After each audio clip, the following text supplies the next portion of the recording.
My mom took me to a rented facility for an Easter egg hunt, which my mom's old friend, Mr. Larson, did every year.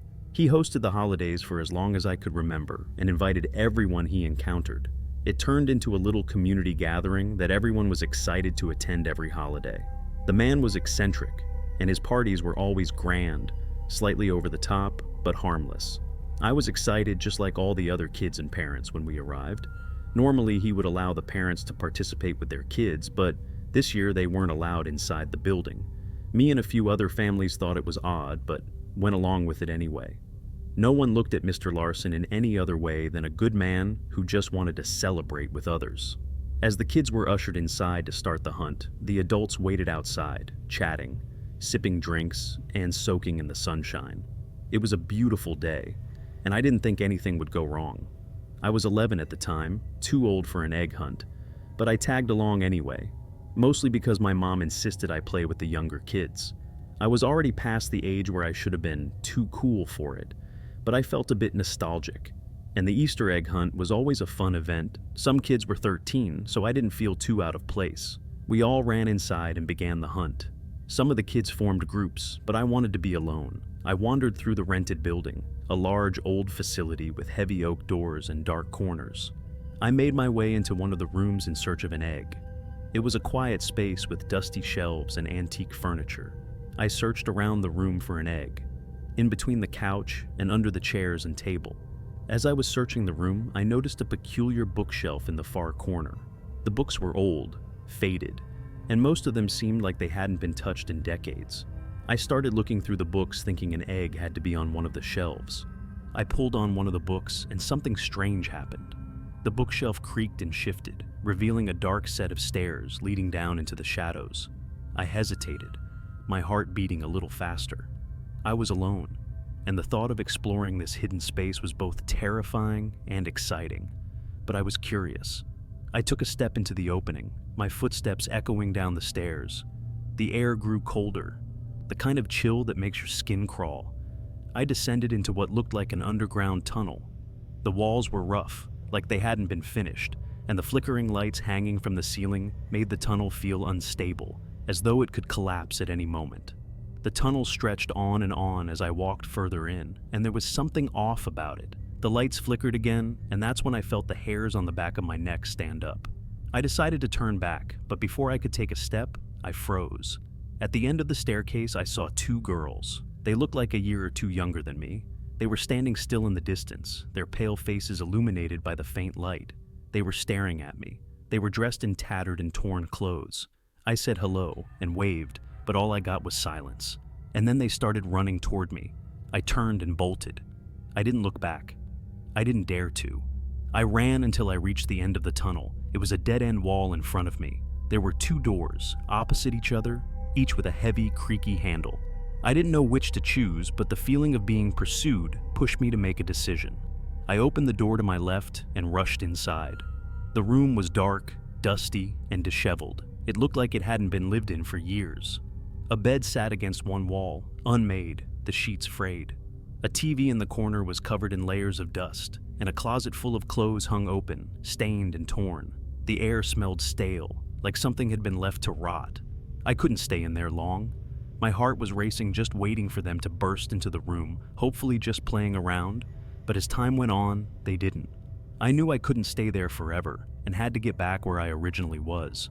I left the room quickly, and as I did, I noticed the door to the other room slowly creaking open. I saw one of the heads of the girl, and without thinking, I ran. I ran up the stairs, not looking back. When I finally went back up the steps and out of the door into the daylight, I was gasping for breath. I closed the bookcase and ran back outside. The Easter egg hunt was over, and the other kids were gathered around, laughing, showing off their plastic eggs. Mr. Larson was still standing nearby, smiling at everyone. "We'll have another round tonight, after dinner and some other games," he said very cheerfully. My mom was excited to eat and hang out more. I didn't care. I didn't want to stay. I went straight to my mom and pulled her aside. I told her I wanted to leave. My voice was shaking. She asked me what was wrong, but I couldn't say it. I just kept asking her to leave. We left, and on the ride home I explained everything to her. At first, she brushed it off, thinking I'd gotten too scared. But when I told her what I'd seen, the girls, the rooms, the tunnel, she grew concerned. She said she'll ask Mr. Larson about it. The next day she called, but he denied knowing anything about it. He claimed the building had always been rented for events and that he'd never seen a hidden tunnel or rooms down there. His story didn't sit right with me or my mom. Mom called the police. They came out and investigated. They asked us to show up too, so I could show them and explain what I had seen. They found the rooms, but there was nothing. No sign of the two girls. It was as though they had never been there. The police said I must have imagined it. Kids sometimes get scared and make up stories, one officer said dismissively. But I knew what I saw. I couldn't shake the image of those two girls running after me. They felt real. They were real. But they never found them. They said they will continue to look into it and left. I couldn't stop replaying that moment in my head. And the more I thought about it, the more I wondered, what if they weren't trying to hurt me? What if they were trying to warn me about the place? I didn't know. I still don't know. But a few days later, when I heard about another child going missing, I couldn't shake the feeling that it had something to do with that tunnel. I don't know if the girls I saw were ghosts or something else entirely, but I do know that something dark is hiding under that building. And I don't think Mr. Larson is telling the truth. We never went to an event hosted by him again. Sometimes I wonder if I should have done more, if I should have told others that went to the event. Because the thought of those girls running after me in that tunnel still haunts me. And the thought of what might have happened if I hadn't escaped, well, that's the kind of thing that keeps me up at night.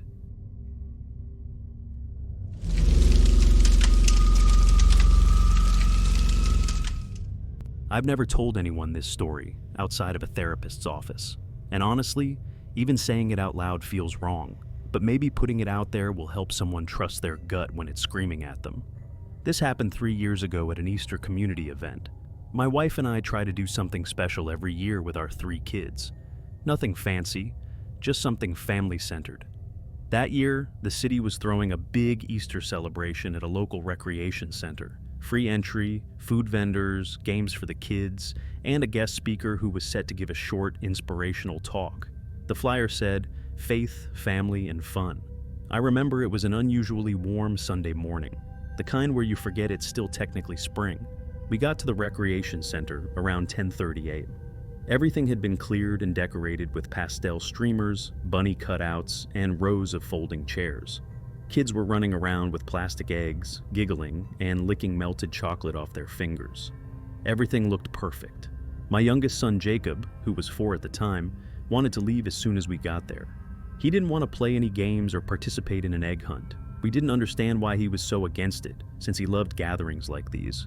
We took our seats near the middle of the room. The speaker, some local community leader, got up on stage and started talking. You know, the usual. The importance of unity, love, and making time for family. And then I saw a man walk in through the back door. He looked completely out of place, and that's saying a lot. Dirty sweatpants, an oversized t-shirt stained with something dark, and a baseball cap pulled so low over his face, I couldn't see his eyes. He sat in the very last row, almost directly behind us. Nobody else really noticed him. Everyone was focused on the stage or their kids, but I kept looking back. Something about him just made my stomach turn. He was fidgeting, mumbling to himself. At one point, I saw him mouthing words, not just random muttering. It looked rehearsed. I leaned over to my wife and whispered, "Do you see that guy back there?" She glanced back casually, then shrugged, probably just someone down on his luck. "Don't stare." I nodded, but my skin was crawling. At one point, he locked eyes with me. At least, I think he did. His face was mostly shadowed, but I swear I felt it. A direct stare, cold, empty, like he saw something in me he hated, and then he stood up on his chair. Before anyone could react, he shouted, "You all turned your backs on me." People flinched. A couple of parents pulled their kids closer. The speaker froze. The man kept going. "I gave everything to this place. My time, my money, my life, and you let it all fall apart. You made me lose my family." Some people started whispering, and another person yelled, "I don't even know you. How did I ruin your life?" I stood up instinctively, trying to shield my kids. Others were telling him to calm down. One of the event volunteers started walking toward him. That's when he pulled out a knife. He lunged at the volunteer first and just stabbed him, over and over, The screams were instant. Chaos broke out. People started running toward the exits, but the doors wouldn't open. They were locked. Two more men who had been posing as security or volunteers at the entrance suddenly pulled knives from their belts and turned on the crowd. They started stabbing at anyone they could reach. Men, women, kids. It didn't matter. People were slipping on the floor, falling over chairs, stepping on each other to get away. My wife grabbed our daughter and our other son. I grabbed Jacob's hand, except he wasn't there. I spun around, shouting his name, but I couldn't see him. He was right behind me. Someone bumped into me, hard. Then another. I felt a hand grab my shirt and yank me into a side hallway. It was a woman I didn't know, screaming, "We have to hide. Move." I tried to go back, but people slammed the door shut behind us and held it. I pounded my fists against it, screaming my son's name. I told them to let me go back because my son was out there, but no one listened. They were blocking me from getting out of the door. There were maybe 8 of us crammed in that small office. My wife sobbing, our other 2 kids crying in the corner, a man bleeding from his arm. Someone had their phone out, whispering to a 911 operator. I grabbed it and screamed into it that my son was out there, and they had to hurry. Time stretched. Every second felt like an hour. I kept trying to break through the others to open the door, but they wouldn't let me. When the police finally arrived, the screaming outside had mostly stopped. The 2 attackers at the doors had disappeared into the crowd, but eventually found and arrested. The man who started it all was dead, killed by police. The speaker was stabbed in the chest. He survived. Barely.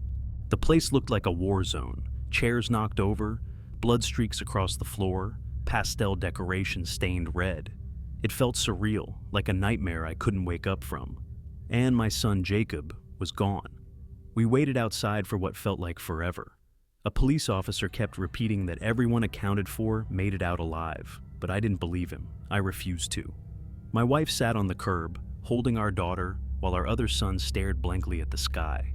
Then, a female officer came out of the building holding the hands of 2 children. One of them was Jacob. The other was a little girl, maybe 5. Both were shaking, covered in dust. They had hidden in the attic above the center, crawling through a hatch neither of us even knew existed. Jacob said he remembered a drill they did at school and looked for a place high up to hide. The girl followed him. They stayed completely silent the whole time. We later learned her parents didn't survive the attack. She had no known relatives, so eventually we adopted her. We try to give them a normal life now. Therapy. A new home. We don't do Easter events anymore. We stay in, maybe cook together, keep it quiet. But every time I hear a folding chair creak or a child scream, my heart stops. I still wake up in the middle of the night thinking I'm there again, watching everything collapse around me. I don't know what caused that man to snap. Maybe he really did feel abandoned. Maybe something inside him broke, and no one noticed in time. But the rest of us didn't deserve that, especially not the kids.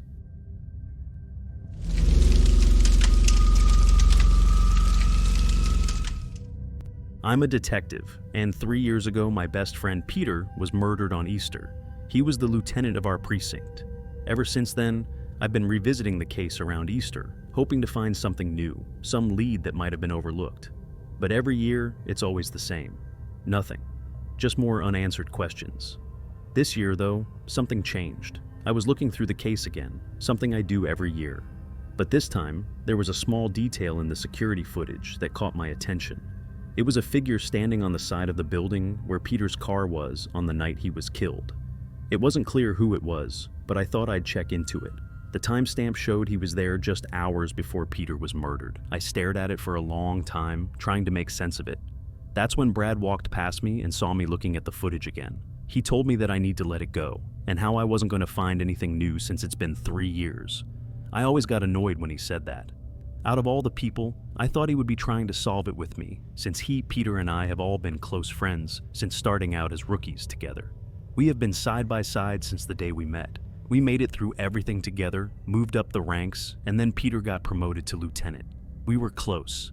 Brad was always the one who pushed himself to be the best. It never made sense to me that he wouldn't care about solving the case, especially with how much Peter had meant to all of us. I kept thinking about how things had been between us. Why wasn't Brad just as invested in finding Peter's killer as I was? Why didn't he care? Was it really just about Peter getting the promotion instead of him? I wasn't sure anymore, but I couldn't dwell on it. I wanted to use all my time and energy on the case. I kept going back to the idea that something was off about it though, but I couldn't put my finger on it. I decided to do more digging. I went over the case again, checked old files, and looked into Brad's movements the night Peter was killed. But there was still nothing concrete, just a feeling that something wasn't adding up. It wasn't until I found a lead, buried deep within old files, that I felt something stirring in my gut. I knew I had to go back to the warehouse. It was an old, mostly abandoned storage facility that we used for evidence, and Brad still had keys to the place. Maybe he'd left something behind that could finally give me the answers I needed. I drove out there late at night, the parking lot empty, the area silent. The warehouse was dark and cold inside, the kind of place where things could be easily forgotten. I started going through boxes of old evidence. The air was thick with dust, and the silence made every creak seem louder than it was. I couldn't see anything, so I found a light switch, and once I turned it on, I saw a whiteboard. It was filled with photos of the lieutenant who replaced Peter after his death. It was details about his personal life, where he lived, and maps of all the stores and car shops he would visit. I stared at the board for a few minutes before returning to the boxes. Then, I found something. A folder. It wasn't labeled, and it was buried under a pile of old files. I pulled it out, flipping it open, and my heart sank. There were photographs of Peter, taken from various places. Some were of him near the precinct. Others were outside his house. As I flipped through the pages, I noticed something worse. There were detailed maps. Maps of Peter's house, the routes he took to work, even places he visited, pictures of his wife and kids. But that wasn't the worst part. I kept flipping, and that's when I saw something that made my stomach drop. More photographs. Of me, of my family, my house. I froze. My mind was trying to keep up with what I was seeing. Whoever had done this, whoever had been tracking Peter, had been tracking me too. Why and who could have been doing this? That's when I heard footsteps echoing through the warehouse. I turned. There, standing in the doorway, was Brad. His face was unreadable, and he didn't say a word at first. He just stood there, looking at the photos, the board, then back at me. I wasn't sure what to say, but I couldn't hold it in anymore. I immediately accused him of killing Peter. I asked him how could he kill Peter, and why would he leave his kids and wife without a father or a husband? Brad walked closer, his gaze never leaving mine. His eyes were tired, but there was something else there too, something dark. He didn't answer immediately. Instead, he glanced at the photos and then at me. He told me in the calmest manner that I'm wasting my time on this case. I tried to get a word in, but he cut me off, repeating himself. He also said that neither Peter nor I understood how much getting promoted to a lieutenant meant to him. He screamed that it should have been him, not Peter. I was still trying to process his words when he went on, saying that Peter didn't care if he got it or not. He just wanted to take it from him because he was jealous. He said he wanted it more than anything, and I should have understood that. I asked him, was it really worth it to kill one of his best friends over a job position, especially a position he didn't even get after Peter died. He got upset and just repeated himself once again, telling me I wouldn't get it and he deserved it. Before I could respond, Brad pulled a gun from his back pocket and aimed it at me. I told him that it was over and killing me isn't going to save him. He said if I die, he'll get away with it, just like how he got away with killing Peter. I tried to talk him out of it, but Brad didn't hesitate. He fired the gun. The shot rang out, and I ducked, barely avoiding the bullet. I bolted for cover, heart pounding in my chest. Brad cut the lights off, and his voice echoed through the dark warehouse, yelling at me to come out because I wasn't leaving the warehouse alive. It's like it was a fun game to him, like an animal catching its prey. I grabbed my phone and texted the new lieutenant, telling him that Brad had killed Peter. I didn't know if I would make it out alive, but at least someone would know. I also called 911, trying to explain the situation as I ran through the warehouse looking for an exit. I heard Brad's voice again, louder now, telling me to just come out. We can talk this through. I didn't answer him. I kept running until I found an exit, burst out of the warehouse, and jumped into my car. I didn't look back. I drove as fast as I could. As I was driving, 3 police cars sped by with their sirens on. I didn't know if they were going to the warehouse, but I couldn't take any chances. I turned my car around and headed back. When I arrived, the police were there, but Brad was gone. I called my family right away, told them to leave the house and come to where I was. I wasn't sure where Brad was, but I couldn't risk it. When I got home, I found the house trashed. Everything was thrown around, but at least my family was safe.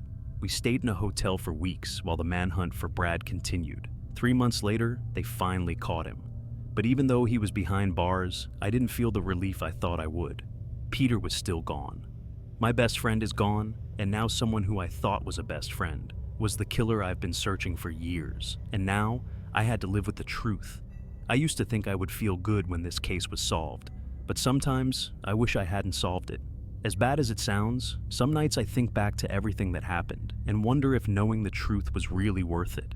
And maybe Brad was right, and I should have left it alone.